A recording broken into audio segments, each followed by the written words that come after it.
We are back to the start of a new episode of Pastor's Perspective, sponsored by Calvary Chapel, Costa Mesa. My name is Brian Perez, and we are live on this Wednesday, the 10th of April, 2024. Give us a call. We'd love to chat with you. Phone lines are open at 888-564-6173, 888-564-6173. We're going to be here until 4 p.m. Pacific time, and we would love to chat with you. If you're watching us on Facebook or YouTube, thank you for doing that. We've got the number posted on the bottom of the screen there for you.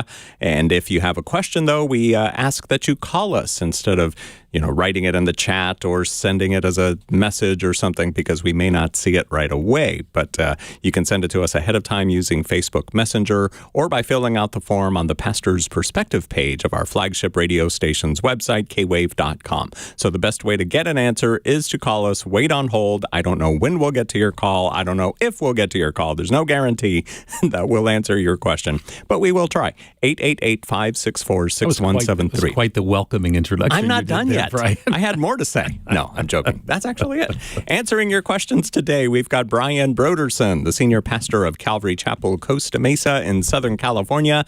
Joining us from the East Coast, we've got Bobby Conway of Image Church in Charlotte, North Carolina. And here in the studio joining Brian and me is Ed Stetzer, the dean of the Talbot School of Theology at Biola University, and also the host of the radio program called Ed Stetzer Live. I almost said the Ed Stetzer Show. I don't know why, but Ed Stetzer Live. That's the name of the program, heard Saturdays on our flagship station and also on the Moody Radio Network.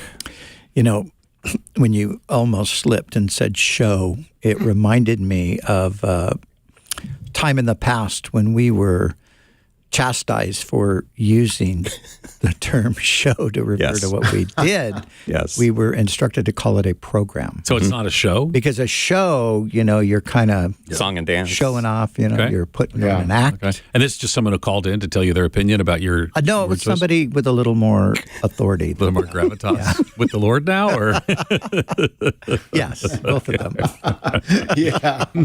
Okay, so well, we had some interesting discussions. The Brian Broderson That was also back in the day when the radio hosts were not allowed to give their name. Oh, really? Radio. Yes, that was when I started working here. That had changed. Okay, but prior to that, the rumor was that because in the earliest days there was really no host. It was just you were just here to give information. Period. No personality. No nothing. No opinion. Well, there is a theological precedent, historic one, and our Anglican friends. You were in the UK. The Anglican friends will sometimes have the preacher wear an alb, which is an all-white robe, and people say, why do people wear robes? Because they were to make the preacher nothing. It's not about the preacher. You're just to bring the message of the word, and so that's one of the reasons why. But you don't wear robes at your church. Bobby, I wonder if Bobby wears robes in North Carolina. I bet he doesn't. North Carolina. Yes, I do. I wear my vestments, and then I sport my Converse. So for sure. This is why this is the coolest radio show or program or whatever it is, because you have a little personality, and Bobby has enough personality for all of us combined. So the only sad part about it, Bobby's not here in the studio with us. He's like all the way in North Carolina. I know. One of these days. But we see him if you're watching on YouTube or whatever the kids watch today. You can see Bobby and his tattoos. You should call and ask about those. So I had a good 888 in the last I would say 2 weeks. I had a good half a dozen people tell me how much they love the show, the program, how much they love our sense of humor and all of that stuff. And then I had one guy say, you guys need to quit joking around and just get more get to the word. So and they said, ever since that one guy, who's that guy that came on? Really? They said me? I could totally see that. I could totally see that. We at Biola University or at the Talbot School of Theology. There are a bunch of schools at Biola. Oh, man. But the Talbot School of Theology, we take the Bible seriously. We don't take ourselves that serious. So one of the things I love is there are a lot of places in faith and school that are really uptight. We're theologically conservative and having a great time with it. Well, that's right. What we believe right here at Pastor's Perspective. That's right here at Pastor's. So we did a photo shoot earlier today. That's right. And I hate photo shoots. And so I tried to have a little bit of fun and you kind of do that. Because, you got to, but man, just relax, people. Just relax. Yeah. It's going to be okay. Well, I saw you did a photo shoot the other day, and I almost commented on your Instagram because I thought, what is Ed wearing right now when he's taking a photograph of all of the clothes that he was wearing before he was raptured. And So I was standing there. yes. And what were you standing So there you have to in? tell people what happened. So Yeah. during the eclipse, which was the worst rapture ever. During the eclipse, I guess I didn't know anybody who thought this, so I tweeted, "Is there anybody actually saying this?" And then there are actually people who were saying this. So I took a picture, and I don't remember I saw this before, but I put down my shoes, my socks, my pants, and a shirt, kind of in a pile on the floor, and said, all this talk of the eclipse and the rapture is." And then I was raptured. So for a moment, I was. It was pretty convincing. yeah, but I for a was. second, You may notice that I was. But I knew you were post-trib, so I knew it couldn't have actually been the case. There you go. And you would have been left behind. And here's what many people said to me is that they said they just are believing the Lord that people are going up in their clothes because they don't want to see a rapture with everybody with no clothes. You're getting your clothed with your heavenly. Yeah, and some people commented that no, the Lord wouldn't leave behind messy clothes. It would have been folded nicely, right there. Oh, gosh. We do have biblical Like when precedent for yes, that. when Jesus the rose. resurrection, Yep. Jesus folded his. You think that when the rapture comes, that they'll all be folded clothes? So that's what you took away from the resurrection narrative was that Jesus folded his clothes? They will be.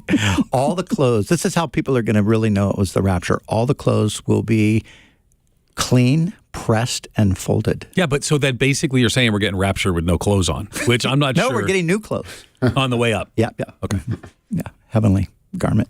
Heavenly garment. Okay. Well, thankfully there's a garment because, there are things that we should not consider. Anyway, by the way, 888-564-6173 is our number. I know you do that, but I do that on my show, so I kind of like doing it on yours. Totally. Just don't mix up the phone number. Which is, I don't even remember the phone number. I have to look every time. So right now, 888-564-6173. I have to look every time. Do you have it memorized? Could you? I do. Don't look. Don't I do. tell us. Say the number right now. You're not looking. What's the number? 888-564-6173. I've been giving that number out for 20 years now. So, Is it really? Okay, you got it down. But I've been giving it at Ed Stetzer Live for 5 years, and I can't do it because I think I'm the older. 855 number? Is that what? I don't even remember what it is. I literally don't know. I have to look it up. The Moody Radio phone number. It's a national number. Yes. Anyway. Ours is 888-564-6173. It's good till 4 p.m. Pacific time. Bobby Conway, how are you doing, sir? I'm doing good. Thanks for asking. I got to say, it's killing me sometimes not being live with you guys because of the little delay. I just hold back so much.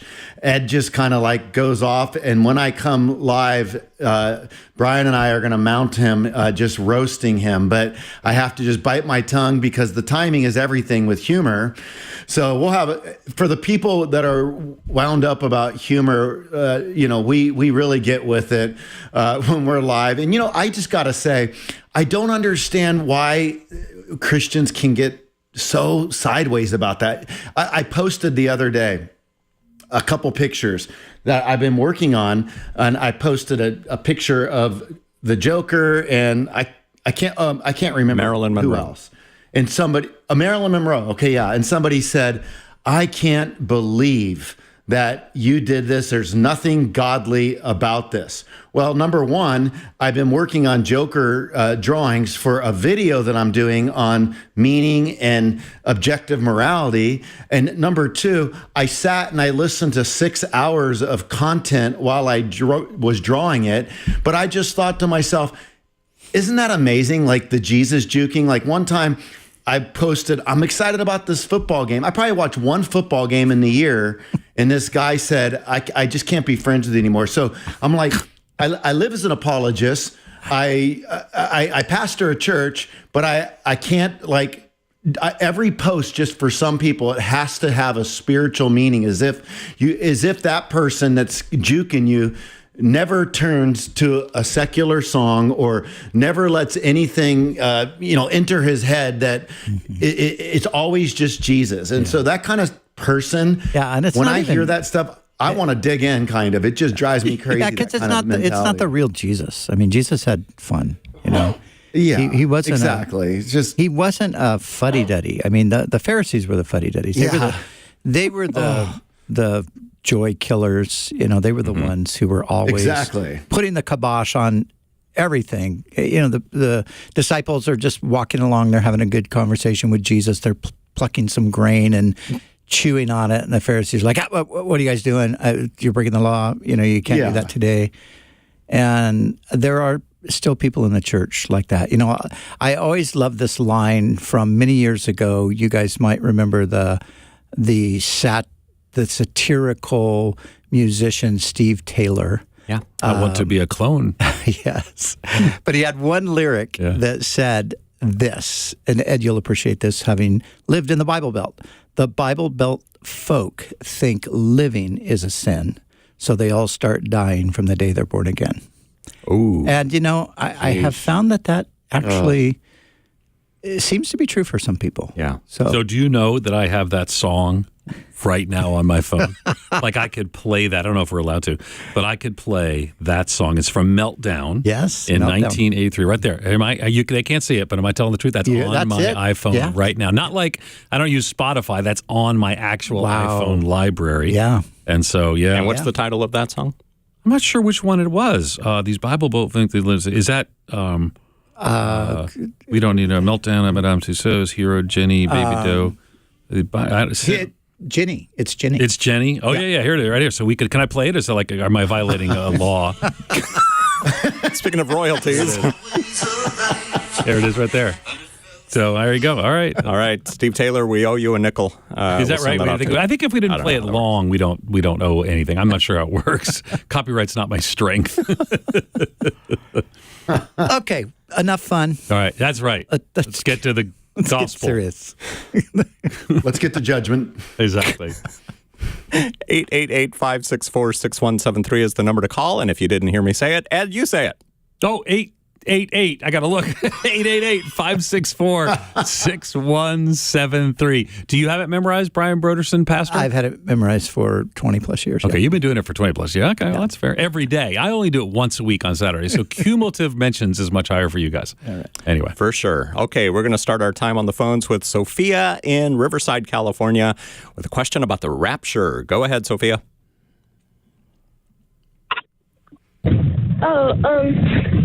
I want to know, what happens. How do you know when the rapture is coming or when it's here? Pastor Brian? Well, interestingly, I was just reading Paul's letter to the Thessalonians in the first letter, and he, speaking about that event where those who are alive and remain will be caught up together with them in the clouds to meet the Lord in the air. He says, but of that day and hour, everybody knows that the Lord's going to come as a thief in the night. So basically, there's no sort of warning sign. There's just the whole point that the apostle is making, and Jesus made the same point, that we're to be living in a state of readiness. We're just to be ready for this event that will happen unexpectedly. That's the whole point of it, really. It happens suddenly, just like a thief comes in the night and breaks in your house. You're not expecting that.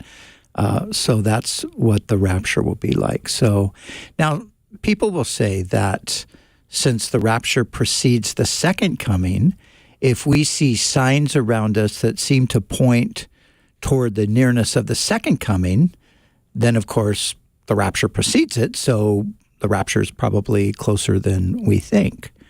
And so as you look around in the world, you see the different conditions in the world. Many people are going to look to Israel probably as the number one marker, the fact that Israel has been back in the land for these 70 plus years now, believing that that's a fulfillment of prophecy and just waiting for all of those other end time events to happen. And then there's many other things that would be happening in society that people would consider to be signs as well. Now, why did you ask this question, Sophia? Are you there, Sophia? Hello? Sophia's not there. Sophia's not there? Ed, did you want to? Oh, wait, go ahead. Go ahead. Sophia, go ahead. Okay, sorry. Me and my mom, we like to watch stuff about the rapture and stuff, and we were watching this one show, and like it was like about the rapture, and like I like asked tons of questions to my mom, but she doesn't, of course, know all the questions to answer, and like I wanted to know like when will like I know when this is coming, when it's gonna happen. Yeah. And how old are you, Sophia? I'm 11. You're 11. Good for you for even asking some of these questions. Well, let's talk a little bit about it. So let me say first that that you should live in joy and hope. Joy that the Lord has called you, given you new life in Christ if you've trusted and followed Him as Savior and Lord. And you can live in hope that He will indeed return and call His people to Himself. And in between that time, you don't need to worry about when that time comes. Now, there's actually a time in Acts chapter 1, verse 6, where the disciples asked Jesus, and they said, "So, Lord, at this time, are you going to restore your kingdom to Israel?" And Jesus said to them, He said, "Well, it's not for you to know the times and the periods the Father has set by His own authority, but you shall receive power when the Holy Spirit comes upon you." So I think it's great, Sophia, that you and your mom are talking about it, and maybe even just having hope in the return of King Jesus. Sometimes on bad days, I'll type on Twitter, I'll say, "Maranatha." It means come quickly, Lord Jesus. But as Pastor Brian's already explained, nobody knows when, and the last thing you want to do is worry about when. Not that I'm not saying you and your mom are, but you don't want to worry about that at all, because you're living in joy now and hope that He's going to return, and no one's going to know what day or time that is. And so can you tell? I mean, we're closer today than we were yesterday, but it could be 1,000 years before Jesus comes back. But also, too, there are some things that surprising things in history that tell us that, maybe the Lord is coming back sooner. But I just want you to hear, Sophia, that from the time you're in right now, I want you to walk in joy, just with the hope that Jesus is going to come back and He's going to make all things right when He does. And don't make this an area of worry or concern, but instead of joy and hope. Bobby Conway, let me ask you, if we did know what day, what time the rapture was going to take place, how do you think we'd live differently? That's a good question. I think it would probably definitely motivate true believers for sure to live differently, and trying to realize that concept would be powerful. But at the same token, I think that if we, even had an idea of the time range, the window, there are certain things that we do, you don't want to take a shower when the Lord's returning, for example. So there's things that you might just avoid altogether, if you get my point, if you know that the Lord's coming in this particular time frame. So I think we should be motivated by the fact that His promise tells us we don't know the time, and still live for Him as if He could come at any moment, but carry on with living our life. Because I think that what it could potentially do is, if you knew within this window, some people would maybe just not eat, just pray the whole time, only talk about Jesus.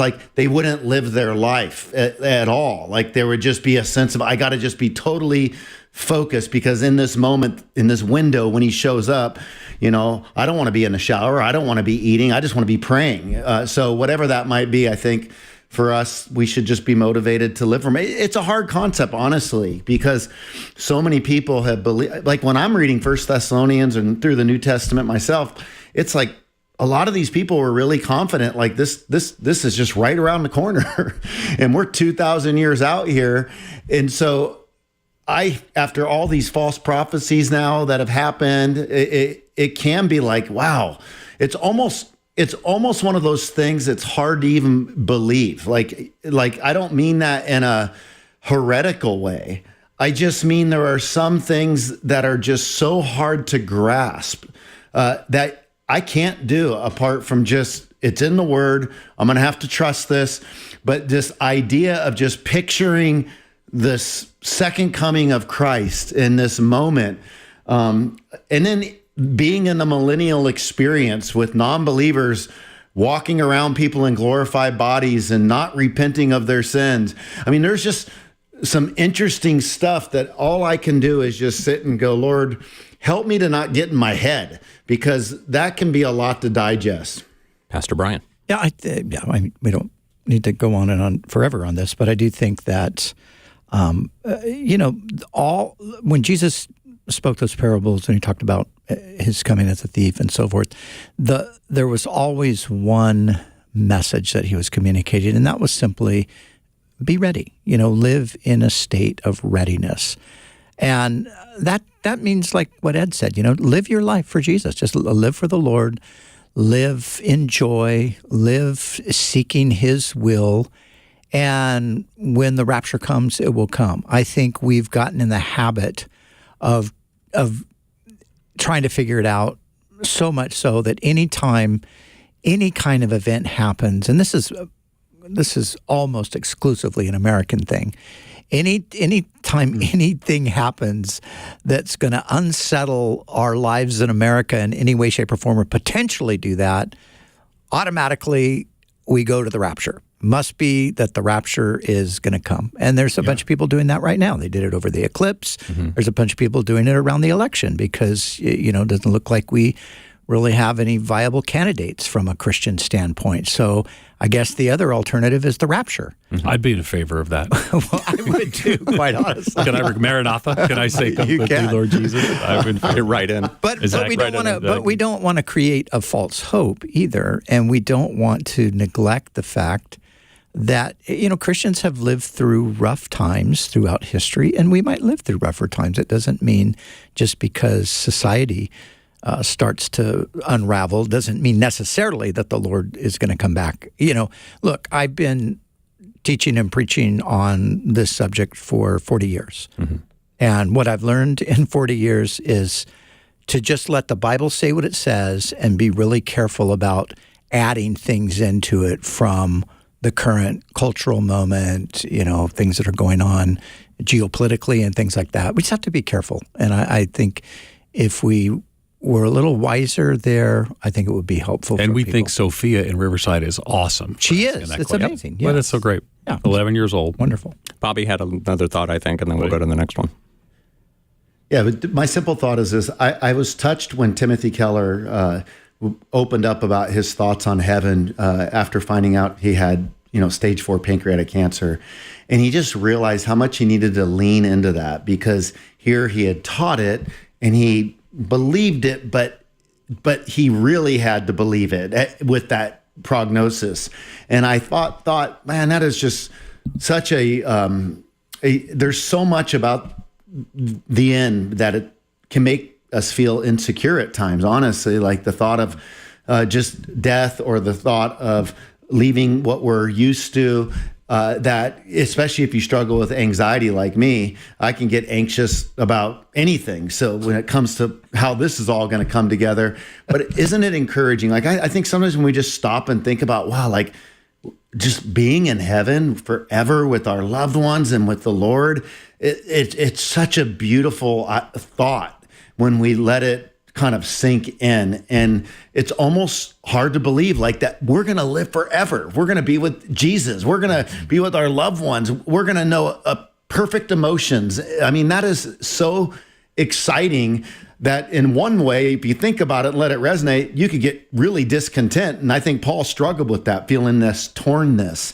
And I think it would probably serve us well to remember that promise in the midst of such dark times. One of the things I interviewed Tim for the podcast to do, the Stetzer Church Leaders podcast, and I asked him, and you didn't want to ask because he had pancreatic cancer and they were fighting it and you don't really know quite. Sometimes you're praying for healing. Yep. So, but I asked him in the context of the world's such a mess right now and all this sort of stuff. And he kind of leaned back the way you've seen him, and leaned back and he said, "We had him in class. That's right." So, so he leaned back and he said, if the resurrection is true, everything's going to be okay. And I think that's good. So, Sophia, that's just good advice for all of us. Joy and hope is a great place to look. It's look. going to be okay. Yep. Yeah, Indeed. Alex in Coeur d'Alene, Idaho, watching us on YouTube, is calling in with a similar question. So who knows? Maybe the conversation that we just had for the last several minutes answered your question. Did it, Alex? No, I wanted to ask you, thank you for taking my call, by the way. You bet. So I was, just for some context, I was listening to a Q&A with Michael Licona. He's a New Testament scholar. Someone asked him about the rapture, and he said he used to believe in a pre-trib until one day he noticed in Matthew 24:36 through 44 Jesus was saying that in the days of Noah, the wicked were taken in the flood, and Noah was left behind on the earth. So too at his coming, one will be taken and one will be left. He also talked about the parallel passage in Luke 17:37, where Jesus said that they are taken where the dead are. So my question is, what does this passage mean? And then since books and movies have been made about it, and then should we want to be left behind or taken? Thank you. Bobby Conway, we'll start with you on this one. Yeah, so Alex, all of my training was in pre-trib schools. I mean, I went to the quintessential pre-trib school, Dallas Theological Seminary, studied under Geisler, my first doctorate in apologetics. He was strongly a pre-trib guy. But, I have leanings toward a post-trib experience. Brian Broderson, Bobby Conway has left the plan. Yeah. I'm surrounded. You are surrounded. By the way, Bobby, you got to explain though, because there's all kinds of people driving down the highway in LA who don't know what pre-trib and post-trib is. So I know we got a little bit, but unpack that a little bit so people know what that is. So we're talking about the timing of Jesus' return, and there are those that will say that there's going to be a rapture before what is known as the 7-year tribulation period. There are others where they'll say that the rapture isn't going to happen at the beginning of the tribulation, but rather it'll happen in the middle of the 7-year tribulation. There is a pre-wrath rapture view, which before the second half in the real intense part of the tribulation picks up, that they'll be spared from the pre-wrath, that is the believers. So this rapture's idea that Jesus is going to, that the believers in him are going to be caught up and then return with him at the end of the 7-year period in his second coming, and then he'll establish a 1,000-year millennial period.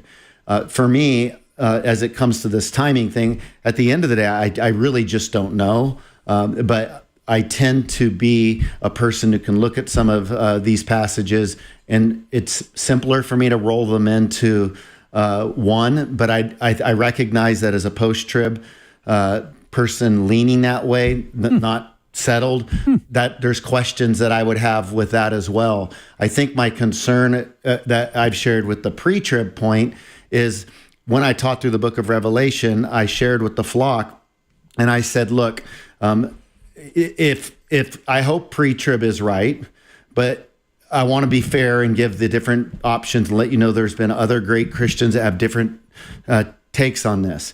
If I preached pre-trib and never shared with you any of the other views, and then we end up going through a tribulation, you might feel disillusioned by me. If I teach post-trib and it's pre-trib, hey, it's no problem, but I'm just going to prepare you in the event that what if we had to live through it. I would want you to be prepared for that moment. But I could be persuaded either way. It's just the timing thing for me. I want my heart to be ready to be faithful, whatever the cost might be. And I want to unify brothers and sisters around this timing issue, because I don't think it serves us well when we believe he's coming again, but then we'll divide over a timing issue that, frankly, I don't think a pre-trib person, a post-trib, a mid-trib can guarantee without a shadow of a doubt, based on interpretation, that there's not some difficulty to each interpretation. I hear the music. Sorry, Brian Broderson. Oh, don't worry. We have a second half. We do. Bobby, that was be awesome. Bobby just dropped the mic. We got to go. Yep. We'll hear what Brian Broderson and Ed Stetzer will respond to what Bobby Conway just said in just a couple of minutes. You are listening to Pastor's Perspective. I'm Brian Perez. 888-564-6173 is the number to call.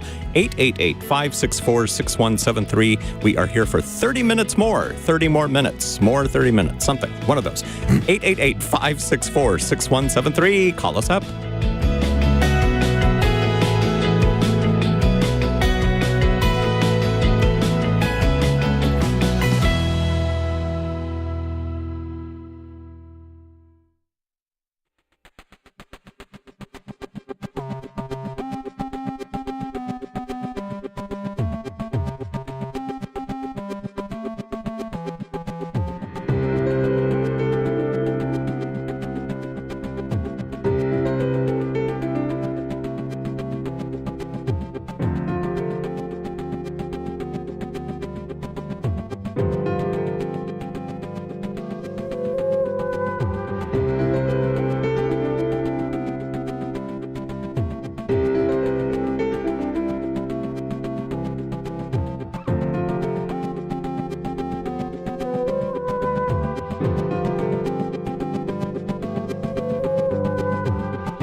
Welcome back to Pastor's Perspective. I'm Brian Perez. The phone number to call is 888-564-6173. We would love to chat with you, 888-564-6173. We've got Brian Broderson, the senior pastor of Calvary Chapel, Costa Mesa in Southern California, here to answer your questions, as well as Bobby Conway, the pastor of Image Church in Charlotte, North Carolina, and our guest in studio, Ed Stetzer, the dean at the Talbot School of Theology at Biola University, 888-564-6173. I'll have to say that one 5 times fast. So as the dean of the Talbot School of Theology, I'd be happy for you to keep saying it over and over again.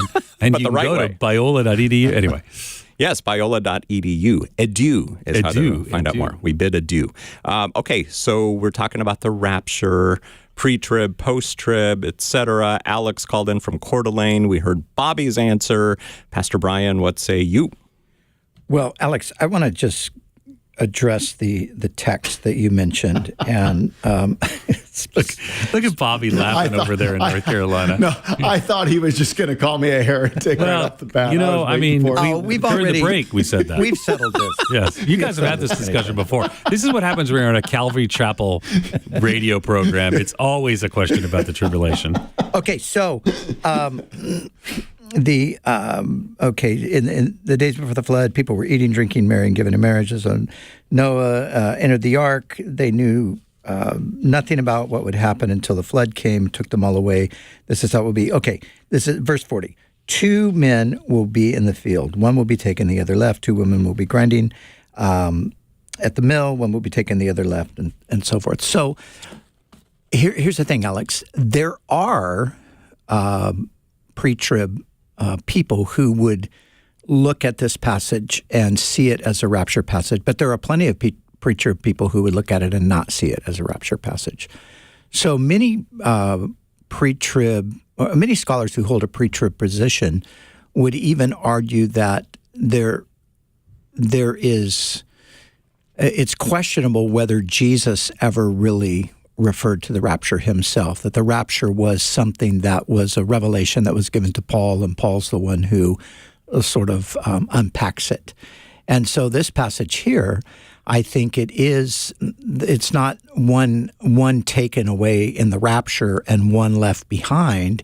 It is one taken to judgment. So the context is judgment. So I think you just stick with the context there. But many, like I said, many scholars who hold a pre-trib view would not see this as a rapture passage necessarily.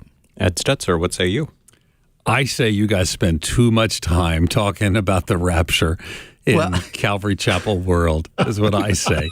And by the way, let me just say, too, who was our caller's name? Alex, like I knew Mike Lacona before he was famous. We used to have an office in the same building at the North American Mission Board back in the day. But anyway. Bobby's good friends with Mike, too. Oh, okay, good. So I would align more with Bobby. And I think that, and the reason I say there's a lot, and I'm not, again, Alex, it's a very fair question. Don't misunderstand. I'm kidding, and that we're not allowed to have fun here. So, But I think one of the realities is that the Bible doesn't give us as many details as we'd like about some of these things. That's why Christians differ on this issue. So even like the Talbot School of Theology, we would hold a premillennial position. Though there are people who would come that don't, and they're welcome here. We don't really have a view on when the tribulation and the rapture is. But that wasn't always That was not always the truth. That's what I was getting to that. Well, Talbot came out of dispensationalism. Yes. And so like Moody and Dallas, I think Bobby mentioned Dallas. So what is dispensationalism? So dispensationalism is there's actually a great new book out called The Rise and Fall of Dispensationalism. You don't know what it is, Brian? Yeah. I've heard it thrown around. Yeah, you're kind of like in it. So dispensationalism is a theological, an idea of theological framework about how you interpret the Bible, and that there are certain dispensations that God worked in somewhat different ways. And to some degree, we're all dispensationalists because we're not sacrificing sheep in Jerusalem. But dispensationalists tend to have a harder marking of some of those things. And out of dispensationalism also arises some very clear ideas about the rapture. So which again, I think you would agree with me that was not a very widely articulated position in the church until the last 150 years or so.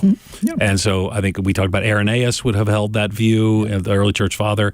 You would say Paul held that view, the apostle. That's the most important one. Yeah, exactly. So that, I mean, again, but I would say by the time you get to dispensationalism being kind of systematized by John Nelson Darby, and then sort of comes forward this idea of a pre-trib rapture. But I do, in all sincerity, and again, Chuck Smith, of course, the legendary pastor that I wrote. You guys had me write an article on a tribute when he died, and then on his anniversary of his death as well. I think that in hindsight, he would have probably said I talked about that too much as well. And, we get to things like date setting and the centrality of that. So I would say I want to live in light of the soon and imminent bodily return of the King of Kings and the Lord of Lords. I believe the first advent has come. The kingdom has come into the world, which is something dispensationalists are a little nervous about. The kingdom has come into this world. We are citizens of this kingdom. We await the bodily return of our soon and coming King, but no man knows the day and the hour. If you're right, that's great. If Bobby's right, it's a little, if you're right, it's kind of better, I think, because we skipped the Great Tribulation. Yeah.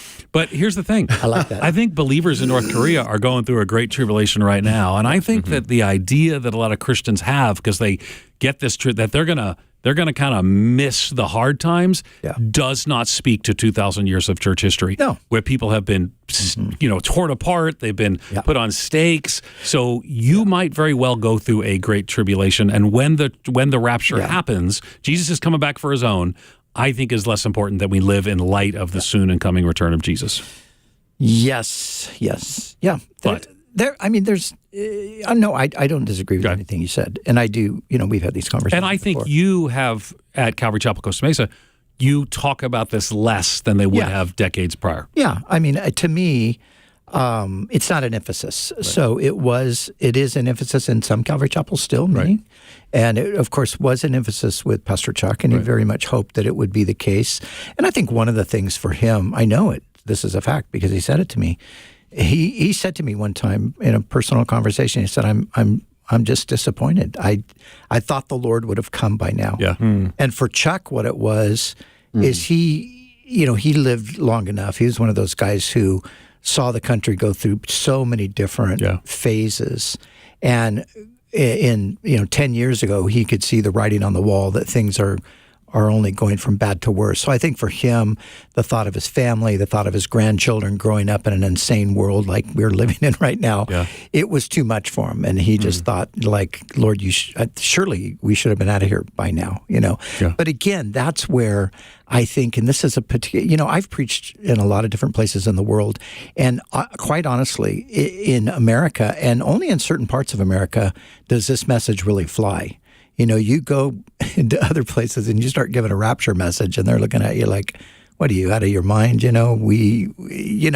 Like Ed's saying, people who have suffered, people who have lived through very, very difficult political kinds of things and so forth, for them, here it's almost, it really has become a bit of an escapist sort of a perspective. Which is interesting that it's a particularly American thing when we have not suffered that's so what I mean. much of the world. But when we suffer any, we feel that, got to be the rapture because our comfort level has been messed with. Now, let me say one thing in defense, not that we need to defend Pastor Chuck, but I think one of the things, too, that the generation that came before ours, maybe a couple generations ago, they saw the founding of Israel as a nation. That was something that this was an idea that just is bizarre to people for 1,800 years, and then May 14th, 1948. So I think people then say, and so, Chuck actually saw dates and generations that were from that. Yeah. But I think you got to say, I was talking to a guy named Richard Land once. He's used to, he's at Western. He's at Western? No, Richard's not at Western. I don't think so. Oh, no, Richard Land. Yeah, Richard Land. I think he's at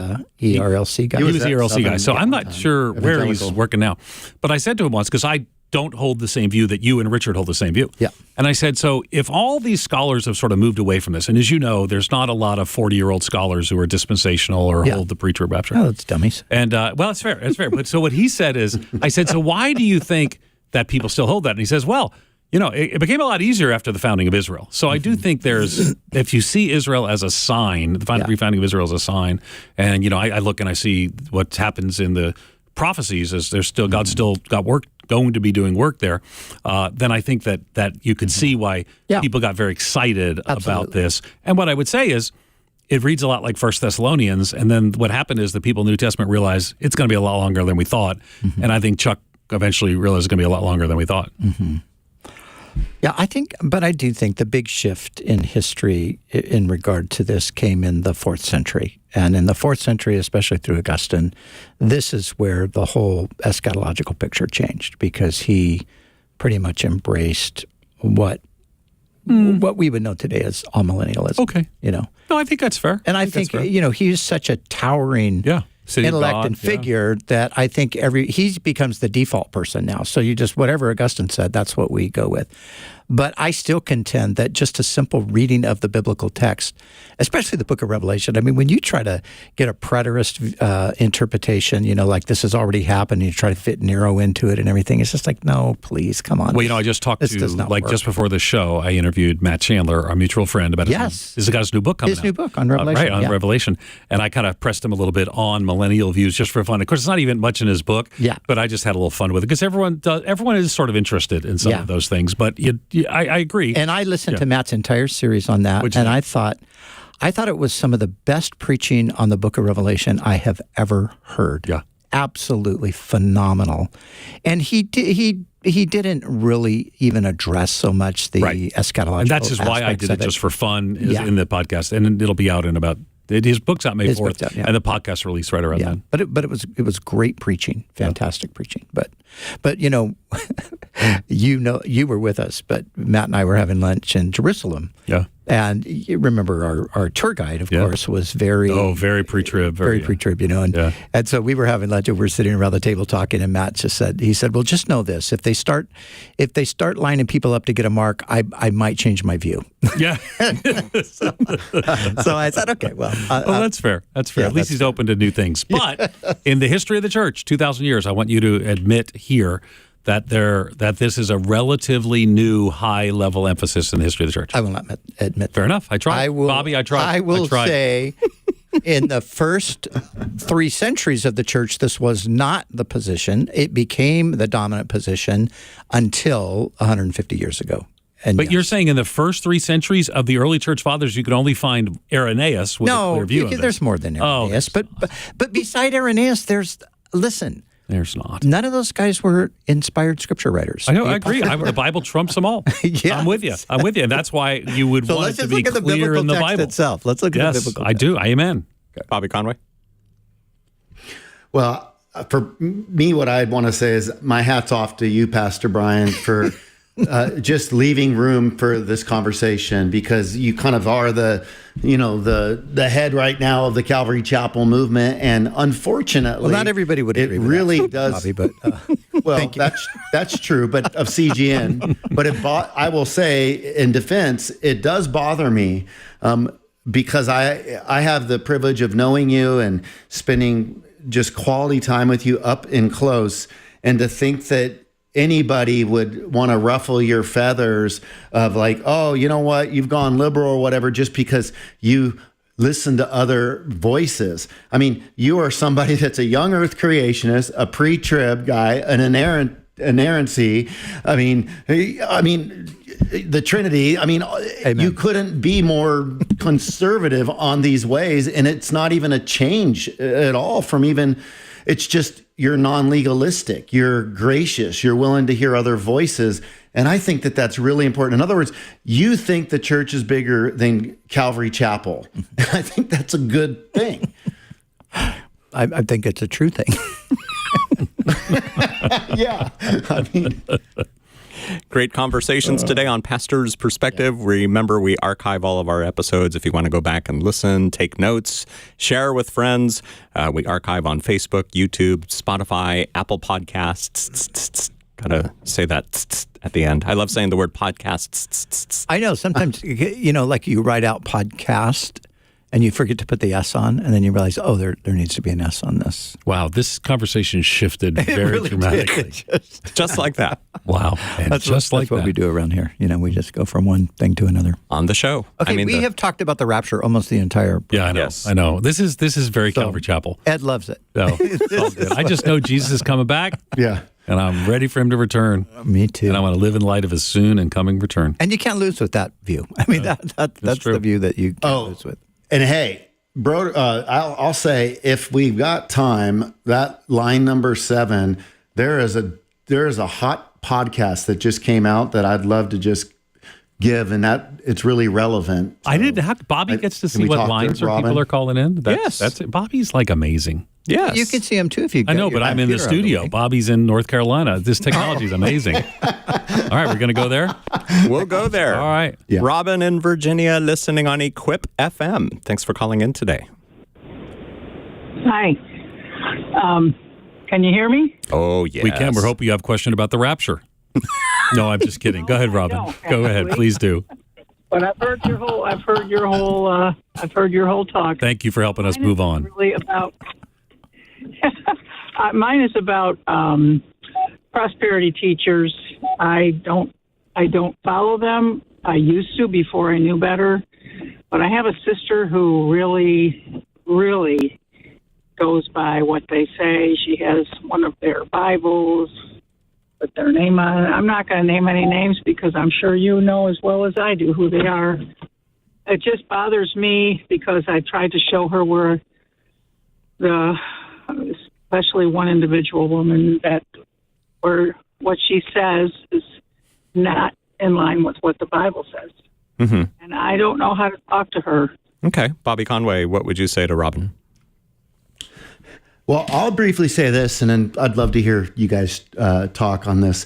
But our friend Mike Winger, great Bible teacher, and his channel's blown up on YouTube. I mean, he's got about 700,000 people. He does very thorough teaching, and he just did a reveal on Benny Hinn. It was 4.5 hours of exposure. Whoa. And I listened to the whole thing, and it in the first 5 days, you're talking 500,000 hits. I don't even know what it's up to now, but you're talking 10 stadiums filled with people. And I'm so thankful that he's exposing just what Hinn's tactics are. So much for not naming what he's names, up huh? to. She didn't want to name names. Yeah, Bobby oh, didn't yeah. mind naming names. No, I think, hey, Paul called out Demas. I think that it's worth mentioning these names if people are getting caught up with them, because we need to recognize that this is a complete heretic, and there's lots of these heretics. Creflo Dollar, Kenneth Copeland, and these prosperity watch it with preachers are Copeland. really. Watch it. Watch it. I literally, so Broderson sends me clips of our buddy Copeland, and the one you sent, I literally had tears. I mean, I could not stop laughing. It's just a joke. But I just thought, if you haven't seen this, to you guys, watch Winger. He did such a good job, and I think we need to just out this prosperity gospel. It's horrific. Yes, it is. So again, look for that on Mike Winger's YouTube channel. The name of it is The Victims of Benny Hinn, 30 Years of Spiritual Deception. Not that Robin was talking about Benny Hinn, but this is a 4.5-hour video if you have time to watch it. It's got 521,000 views now, Bobby. You were wondering about that in the last 9 days. So yeah, check that out. Yeah, and this this teaching obviously has been around for quite a while, and as was mentioned, there are a number of Brian's got this up on the screen, and we can't hear it, unfortunately. You can't see Brian. You can't see him doing that. So he just called for the heat wave. Okay. Back to our caller, Robin. I am not the one bringing up the jokes. So you guys are. So next time we get a phone call complaining about us being funny, don't talk about the new guy. Okay. All right. Where's the guy with the? Blame it on me. It's the guitar background. That is an amazing one. That is an amazing one. Okay, so back to Robin, And so, Robin, with your sister, yeah, this is a difficult thing. And, is there something that you could maybe point her in the direction of what Bobby mentioned here, Mike's expose of Benny Hinn? Here's the thing that's, let me just say this. I have met numerous people over the years who have a genuine faith in Jesus, really, really do love the Lord. They've been brought up under some of these faith teachers. They've assimilated some of that into their thinking, and yet I've found that God works in their lives. He a lot of times He works those things out over a process of time. Ed, I was talking to a friend of ours who pastors a church that was planted by his father, and it was a prosperity word faith thing, right. And he knew Kenneth Copeland. Yeah. And I asked him about that. Yeah, same town. Yeah. And he was saying to me, he said, there's a ton of people that, yes, they've been brought up under this teaching, but they're good Christian people. So I think we have to be careful. All I'm saying is I think we have to be careful. These guys, I think, are bona fide heretics, for sure. But I think that people can be influenced by them and not pick up all the crazy heretical stuff and still genuinely love Jesus. I had a couple in my church years and years and years and years ago when I was very young, and they had come to me from Oklahoma, and they sat under Brother Hagin, and they used to tell me about Brother Hagin and how he blessed them. And Hagin and Copeland were kind of, two peas in a pod. I mean, they were sort of the chief prosperity heretical guys. And, so every time they tell me anything about Brother Hagin, I'd just be like, just sort of biting my tongue. But in the end, they sat under sound biblical teaching for a few years. They were always precious and godly people from the get-go, and they kind of just grew out of it in a process of time. So I think discipleship is key, and I think really understanding the biblical theology. A lot of the theological problems that are there are, for example, taking some of the blessings under the Abrahamic covenant and applying them to material possessions today, seeing the idea of poverty being related to sin, and maybe just recognizing what that looks like around the church for 2,000 years doesn't look like that, or seeing that even like faith is like a force that you can cause things to happen. Yeah. So what I would say is there's some really solid resources from Solid Ministries that that you could, because you can't, don't send your sister Brian Broderson memes about prosperity gospel preaching. Instead, persuade her to help her kind of grow in her discipleship of the Word of God. And I think anybody who leans into the Word of God, gets into a discipleship pathway, will move away from some of the false teaching that's the prosperity gospel. And Robin mentioned a female prosperity teacher, which I would imagine would probably be somebody like a Joyce Myers, who has even herself said that she's had to reconsider some of her own theology and recognizing that hasn't really been right in some of those things. So who knows? I mean, maybe she's moving away from that to some degree, hopefully. Robin, thank you for your phone call today on Pastor's Perspective. Let's try to get one more in. Well, we'll do two for the price of one. Cindy and Oliver are calling in. Go ahead. We've only got a couple of minutes left. What is your question? Hi, this is Cindy. I am Oliver's grandma, and now, of course, the dog's licking him. Come here, Ollie. Well, I didn't see that coming. So. Oh, goodness. One more try. Oliver, come here. No. You want me to ask him? Okay. He has a couple questions. You want to say it? Okay. He asked me if babies get older once they go to heaven. Or are they babies forever? Yeah, I think they do. I think they get older, yes. They get older? Mm-hmm. They grow up, yeah. But they don't get real old. Because it's not heaven if we've got these old people bodies we're dragging around. And I think it's important to note that we don't know a lot. You said, I think. Yeah. And I think that, there seems to be some work that people do. There's activity. So I don't think it's clouds sitting there on the cloud. Yeah. But Oliver, you are awesome for sending your mom in to ask the question. Your grandma. And your grandma, was it grandma? Yeah. Okay, awesome. Yeah. Awesome. Yeah. And what are we going to stand on in heaven? Question. You already answered one of them, which is, what are you standing on in heaven? He asked if it was clouds, and I said, I don't think so, but we're going to ask them. No, No, I want to answer. I'm standing on the promises. Oh, wow. Come on, see? Oh, See? man. That was just a classic Baptist answer. It is what it is. I am Baptist, like Jesus was. Yeah. All right, so what are we standing on? Oliver, no, we're not going to stand on the clouds because heaven is not like the sky when you look up and you see all the clouds. That's not heaven. I mean, it is like it's the heavens that surround the earth. But when we talk about heaven, we're talking about a different dimension where God's presence dwells, and it's going to be very amazing. And we're not going to be standing around on clouds. We're going to be in a wonderful city that's going to be surrounded by a glorious creation. So just like you're standing on the earth and you go places and you see, oh, this is so pretty and I love this and this is beautiful, heaven's going to be just like that, except way, way better. One more question Oliver had that I see on the screen here. Are there bad people in heaven? No bad people. Well, all people in heaven are forgiven people who have trusted in Jesus.